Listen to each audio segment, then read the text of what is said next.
मसरत, मुफ्ती और मोदी। क्या मोदी और मुफ्ती की जुगलबंदी शुरू होने के पहले ही एक बड़े झगड़े में बदल गई है? अलगाववादी नेता मसरत आलम की रिहाई से जो बवाल मचा है, उस पर प्रधानमंत्री नरेंद्र मोदी को आज लोकसभा में सफाई भी देनी पड़ी है।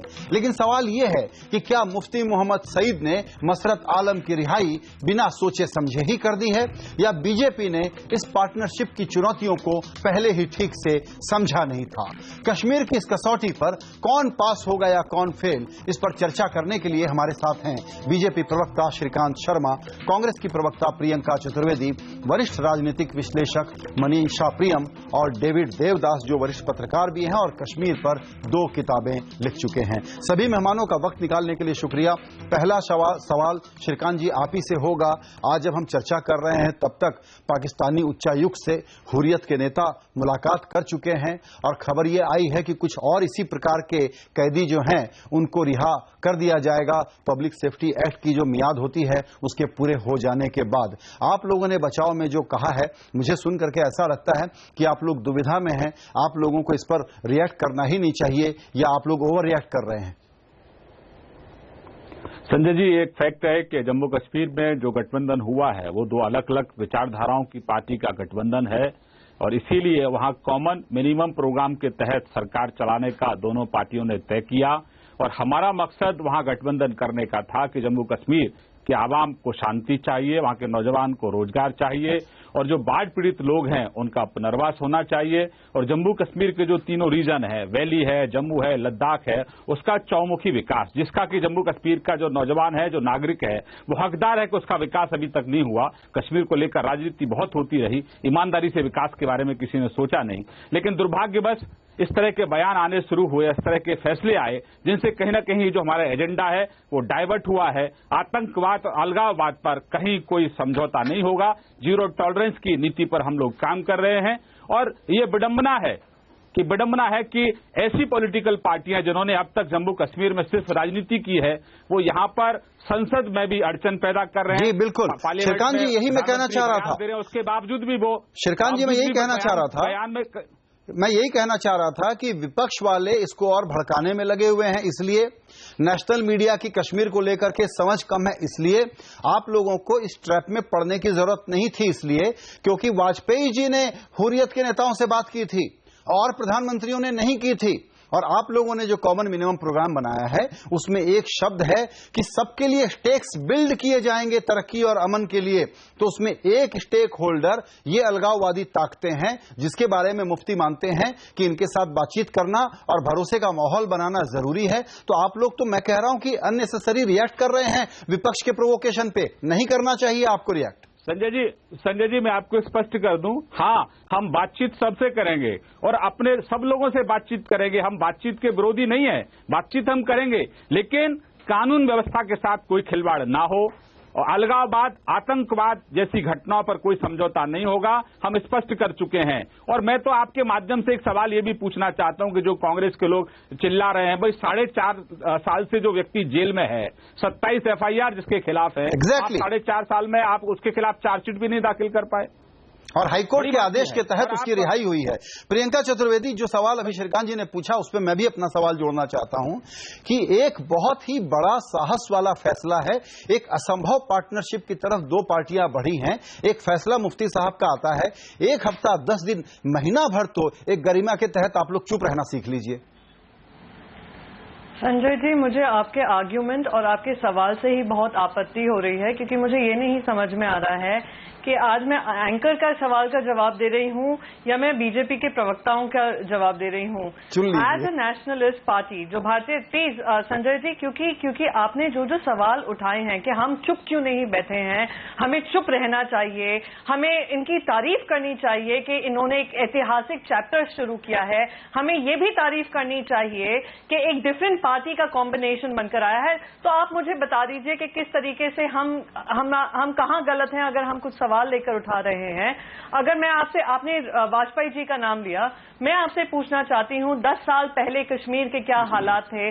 जब कांग्रेस और पीडीपी की सरकार बनी थी तब वाजपेयी जी के ही नेतृत्व में हमें कहा गया था कि sky is the limit to insure कि सारे स्टेक होल्डर्स यहाँ पे पीस बनाएं। उसके बाद से अगर हम देखें, स्टेक होल्डर्स को देखें या जो भी हम कहेंगे जो भी हमने स्टेप्स उठाए, वो एक ट्रांसपेरेंसी थी, डिसीजन मेकिंग था, जहां पे सेंट्रल गवर्नमेंट और स्टेट गवर्नमेंट भले ही डिफरेंट पार्टीज थी, पॉलिटिकल पार्टीज थी, but all were on the same page.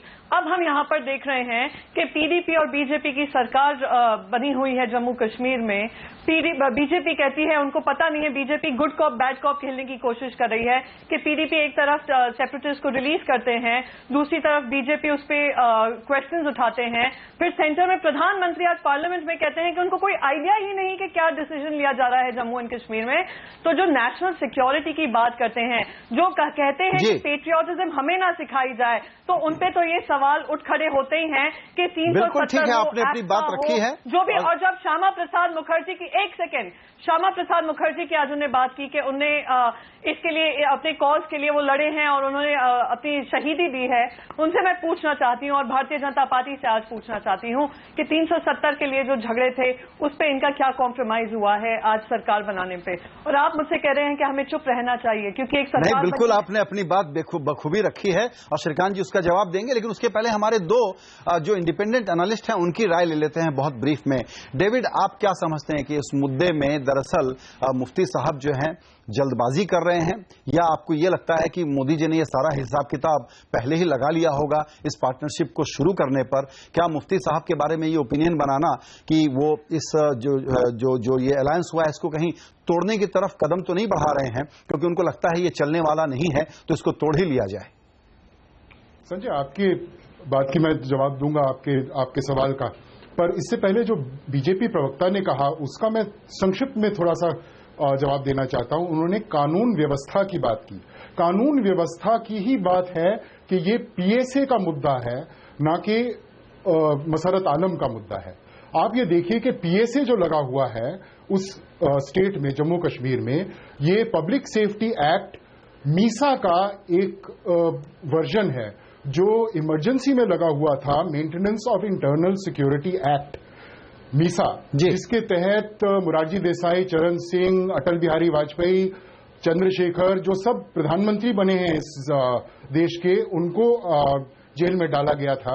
जब इमरजेंसी खत्म हुई सन 77 में, जब मीसा हटाया गया, तो जम्मू कश्मीर में शेख अब्दुल्ला साहब ने अध्यादेश के द्वारा ये पब्लिक सेफ्टी एक्ट लगाया नवंबर 77 में, और उसके तहत अब 4.5 साल तक ये मसरत आलम साहब को अंदर डाला गया है। बिल्कुल। अब ये चाहे आपका ये कहना है जी, आप बिल्कुल ठीक कह रहे हैं जी, वो एंटी नेशनल वो हो सकता है और वो होगा भी, पर ये पीएसए के अंडर इनको रखना, ये कहां का कानून जी? आप ये कह रहे हैं, मनीषा यहाँ आपकी राय लूंगा। डेविड का कहना है कि मसरत तो एक बहाना है, कानून की व्यवस्था बनानी है तो पीएसए को हटाना पड़ेगा। जी, पीएसए को हटाना पड़ेगा। दरअसल ये मुद्दा है, और ये शायद हम लोगों को दूर से बैठ के समझ में नहीं आता होगा मनीषा जी, कि जो वहां की आबादी 60% जवान आबादी है और वहां के दिलों पर जो चोट लगी है, जो आम इंसान है, जो आम नागरिक हैं, उनका भरोसा जीतना अगर जरूरी है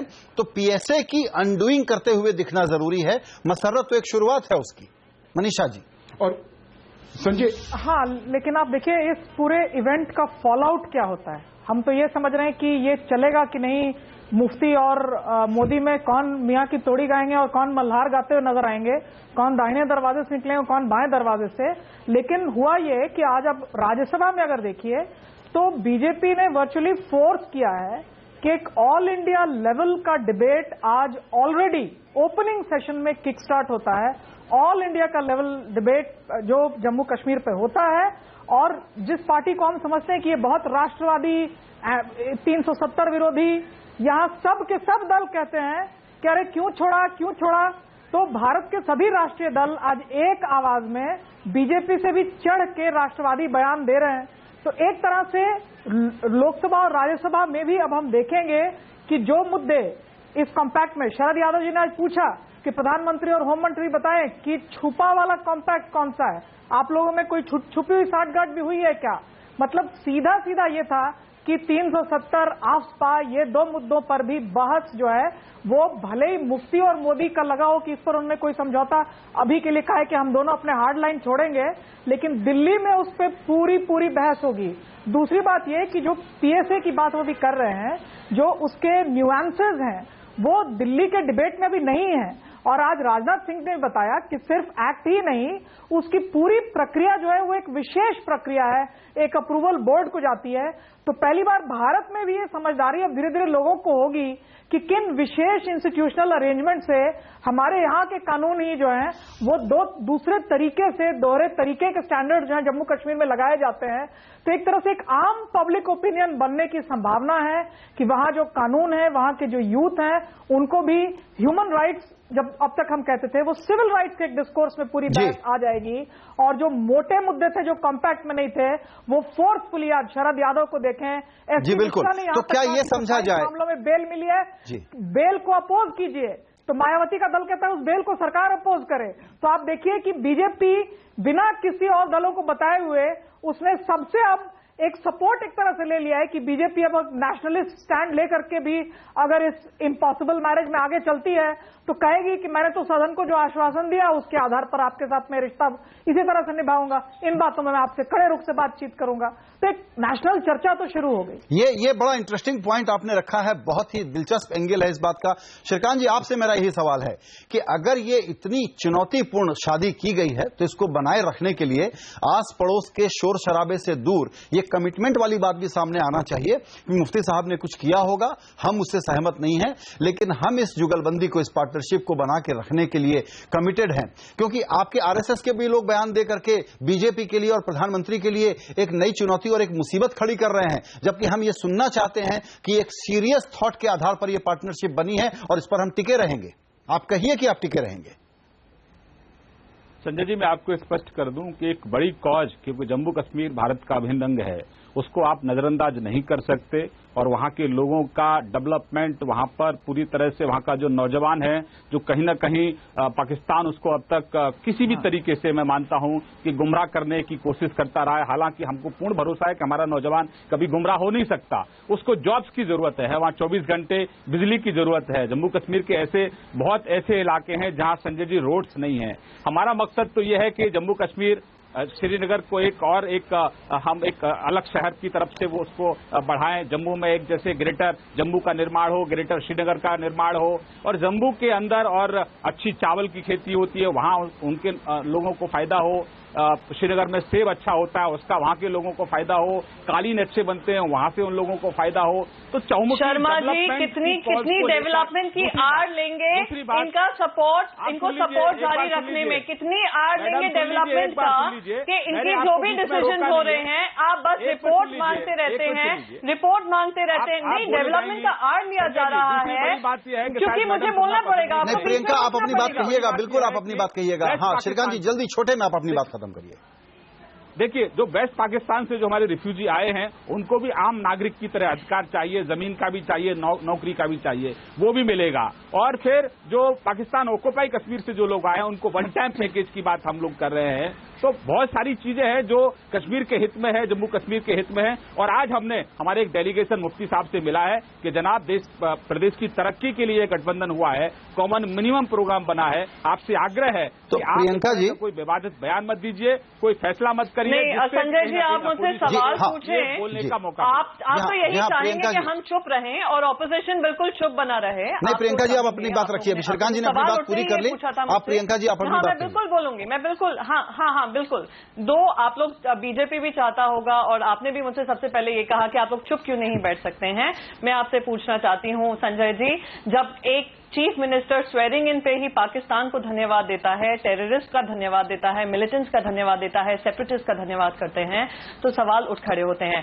आप डेवलपमेंट की आड़ में कितना, आज तो ये एक सेपरेटिस्ट रिलीज हुए हैं, उन्होंने अभी भी बात की है कि ऐसे और सेपरेटिस्ट हैं जिनको ये रिलीज करने का इनका प्लान है। तो आप जब डेवलपमेंट की आड़ में बात करते हैं, बहुत अच्छी बात कर रहे थे, carpet industry, roads, infrastructure, jobs, employment सब बात कर रहे हैं, तो कोई इनसे पूछे जब कॉमन मिनिमम प्रोग्राम पे अग्रीमेंट हुआ था, जो पीडीपी मेंटेन कर रही है कि वो सेपरेटिस्ट से डायलॉग शुरू करेंगे जिसमें बीजेपी ने अग्रीमेंट किया है, तो ऐसा क्यों है कि आज पार्लियामेंट में प्रधानमंत्री कहते हैं कि वो भी इतने ही डिस्टर्ब हैं वो सेपरेटिस्ट के निकलने से जितने देश डिस्टर्ब है? तो पहले तो बीजेपी अपनी क्लियर स्टैंड बनाए कि उनका स्टैंड क्या है। कॉमन मिनिमम प्रोग्राम में सेपरेटिस्ट से डायलॉग का क्या अग्रीमेंट है, डेवलपमेंट का क्या अग्रीमेंट है, और आज पार्लियामेंट में जो कह रहे थे उसमें क्या अग्रीमेंट है? किसी तरीके की ट्रांसपेरेंसी नहीं है। देश को गुमराह ठीक है, आपकी बात का जवाब साफ शब्दों में बताना जरूरी है कि आज अगर ये और सेपरेटिस्ट को रिलीज करते हैं और अगर जो इतना हार्ड वन पीस आया है जम्मू कश्मीर में, बिल्कुल ठीक है। आपका सवाल, मैं आपका सवाल आगे बढ़ाता हूं प्रियंका। श्रीकांत जी, अगर इन्होंने और लोगों को रिहाई दे दी, अगर मुफ्ती साहब की सरकार ने और लोगों को रिहाई दे दी, तो आपकी पार्टी क्या करेगी? आप लोग के तो आज एमपीज मिल करके आए हैं मुफ्ती साहब से। संजय जी, मैं आपको पहले तो प्रियंका जी को मैं जवाब दे दूं। प्रियंका जी उस पॉलिटिकल पार्टी से आती हैं जहां एक राज्यसभा के लिए और एक सीट पाने, एक वोट पाने के लिए इन लोगों ने अफजल गुरु की बारे में जो फांसी दी, हमने कोई कॉम्प्रोमाइज नहीं किया। अफजल गुरु को फांसी दी है। अफजल गुरु हो या कसब हो, आज अगर अफजल गुरु जिंदा होते तो शायद पीडीपी ने शायद उनको भी रिलीज कर दिया होता। दिक्कत तो आपको होनी चाहिए कि ऐसे पॉलिटिकल पार्टी से आपका अलायंस है जो आज अफजल गुरु को भी फ्री कर देते। मॉरल राइट हमें है या नहीं वो अब अच्छा चलिए, देखिए इरादा ये है दरअसल, सुनिए दोनों सुने मेरी बात। मेरा इरादा ये है कि ये बहुत ही मुश्किल सुनिए ये बहुत ही मुश्किल और जटिल विषय है, बहुत ही मुश्किल और जटिल विषय है। इस पर आप लोग अपनी बात रिपीट ना करके नए मुद्दे रखेंगे तो लोगों को समझने में आसानी होगी। वही मैं कोशिश करता हूं डेविड आपके साथ कि स्टेक पर क्या है। इस बात पर मेरी दिलचस्पी बहुत कम है कि एक सरकार बचे या न बचे, लेकिन अब तो मुद्दा जो ऊपर एकदम सामने हावी हो गया है वो है कि कश्मीर, पाकिस्तान और आतंकवाद के मसले पर हमारा पॉलिटिकल क्लास कैसे बिहेव करने जा रहा है और कैसे रिस्पॉन्सेस आ रहे हैं हालात के सामने। आप क्या समझते हैं कि ये दोस्ती टिकनी चाहिए? क्या ये दोस्ती टिक पाएगी? दोनों अपनी अपनी और कंस्टिट्यूएंसी को अपील करते हुए एक मुश्किल रिलेशनशिप को चला पाएंगे? संजय, बिल्कुल सही बात आपने उठाई। ये दोनों चाहे साथ रहें या ना रहें, ये जो आपके सामने भी और आज पिछले 2 दिनों से जो चल रहा है पूरे देश भर में, मीडिया में भी, संसद में भी, बाहर भी, ये पॉलिटिक्स का मुद्दा हो गया है और हर तरफ से सियासी पॉइंट स्कोरिंग चल रही है। जो बहुत ही पॉइंट स्कोरिंग स्थिति है ये, और ये हर तरह के पॉलिटिशियंस अपनी अपनी पॉलिटिक्स बढ़ाने की कोशिश कर रहे हैं। ये देश को जोड़ने का एक मुद्दा है।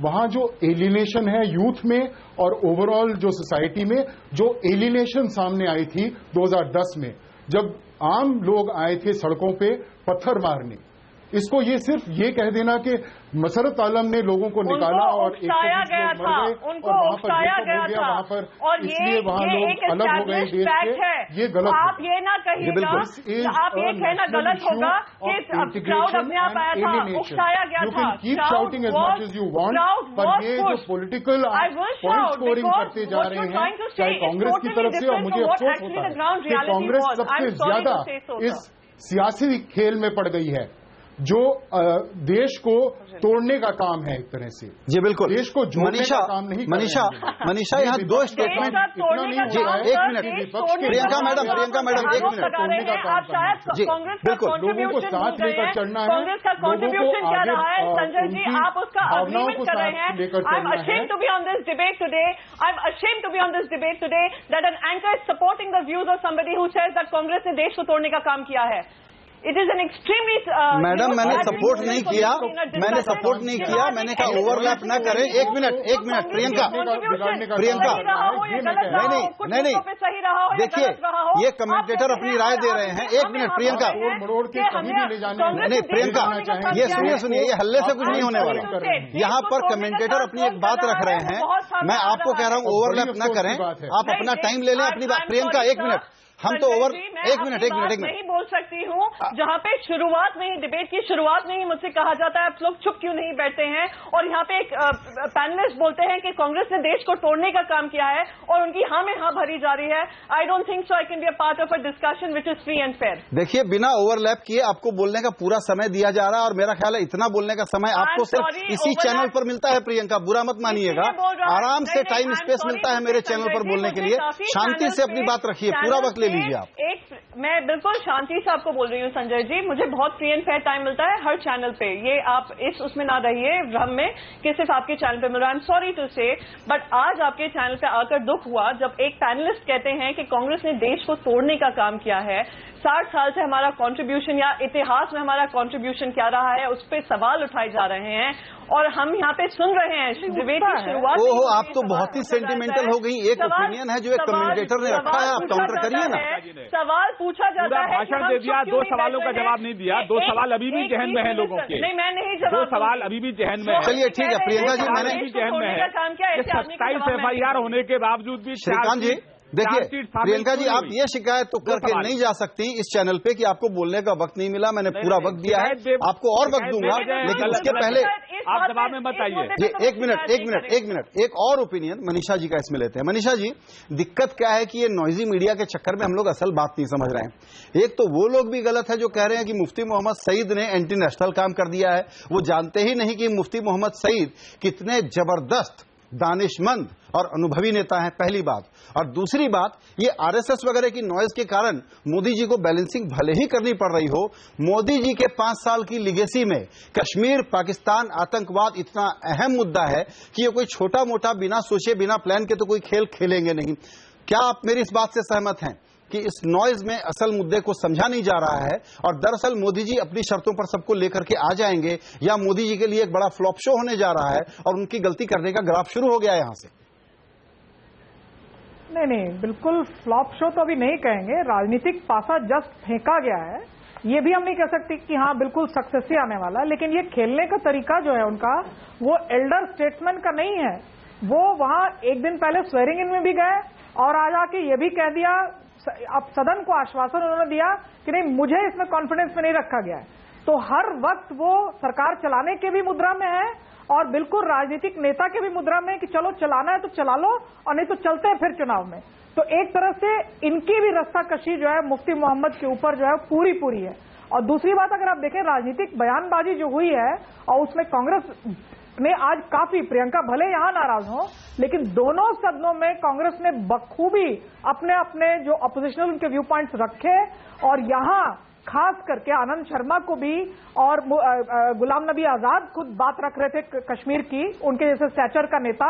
तो इस पर राजनाथ सिंह ने भी ये कहा कि आखिर कश्मीर में जो कुछ भी अभी है वो लेगेसी किसके साथ गठबंधन का है, कौन सा राष्ट्रीय दल जो है वो अब तक गठबंधन में था। तो कहीं ना कहीं पॉलिटिकल स्कोरिंग जो है बीजेपी आज के राउंड में तो कर ही पाई है। एक तरह से सभी दलों में ये कहा कि भाई आप टेररिस्ट के खिलाफ एक्ट कीजिए, देखिए ये स्पेशल लॉज को रिव्यू कीजिए। तो जो चीजें बिल्कुल मुफ्ती मोहम्मद से वो नहीं मनवा पाए वो आज सदर उनको कह रहा है करिए। और यहां जो बातें उनको अब अक्यूज किया जाएगा कि पीडीपी के साथ क्यों गए, तो घूम के वो कह सकते हैं कि आप भी गए। तीसरी बात जो ये भी महत्वपूर्ण है आइडियोलॉजिकल, कि पहली बार मैंने देखा कि श्यामा प्रसाद मुखर्जी का नाम कश्मीर के किसी डिबेट पे बिल्कुल सेंटर स्टेज ऑक्यूपाई करता है। तो एक तरह से आज के राउंड में मैं ये कहूंगी कि पॉलिटिकल स्कोरिंग बीजेपी की अच्छी रही है। और सदन में अगर आप देखिए तो प्रधानमंत्री खुद, राजनाथ सिंह जी खुद, जी बिल्कुल, अगर अब बिल्कुल मेरे पास वक्त खत्म हो रहा है, बिल्कुल वक्त खत्म हो रहा है, एक लाइन का जवाब चाहूंगा। डेविड, आपको लगता है कि पॉलिटिकल स्कोरिंग को अगर दूर छोड़ दें तो ये जो मसला है कांग्रेस और बीजेपी और मुफ्ती मोहम्मद दोनों मिलकर के सरकार चला पाएंगे या सरकार जल्दी ही टूटने वाली है?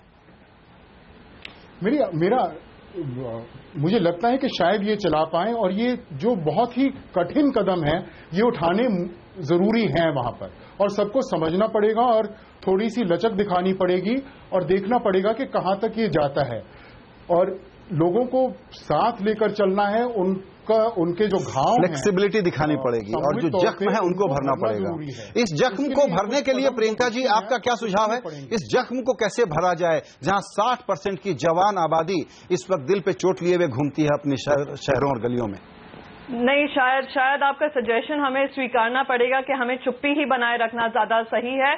यहाँ पे अगर कोई आवाज बोलता है या अपोज करता है वो सही नहीं रहेगा। शायद यही एक प्रोग्रेस का मूवमेंट है जम्मू एंड कश्मीर को लेकर। ये तो कमाल कर रही है, इतने इंडिपेंडेंट कमेंटेटर्स की राय सुन करके जिन्होंने अभी बीजेपी को क्रिटिसाइज किया।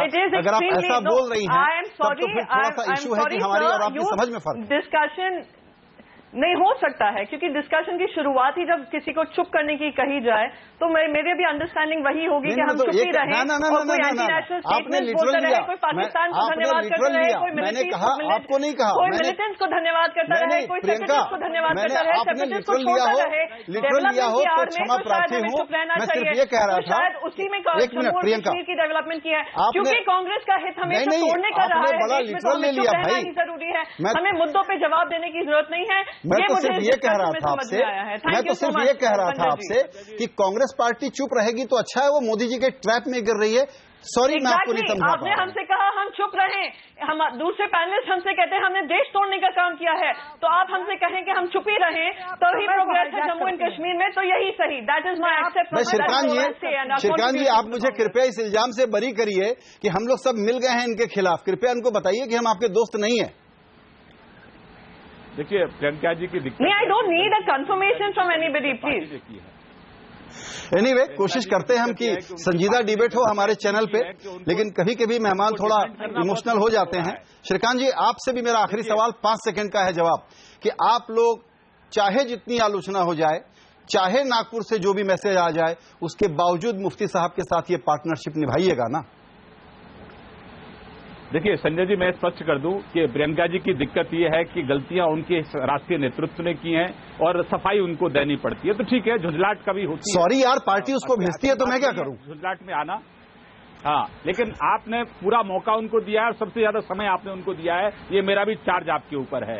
ये सरकार जम्मू कश्मीर के आवाम के हित में बनाई है, कॉमन मिनिमम प्रोग्राम के आधार पर बनी है, और अपेक्षा करेंगे कि ये सरकार कॉमन मिनिमम प्रोग्राम के आधार पर चले, जिससे जम्मू कश्मीर का चौमुखी विकास हो। जी बिल्कुल। अगले पैनल डिस्कशन में भी मैं फिर कोशिश करूंगा कि आप दोनों को ला करके बराबर का समय दिया जाए, लेकिन एक सीरियस चर्चा करने की कोशिश की जाएगी। मेहमानों का वक्त निकालने के लिए बहुत शुक्रिया। नमस्कार।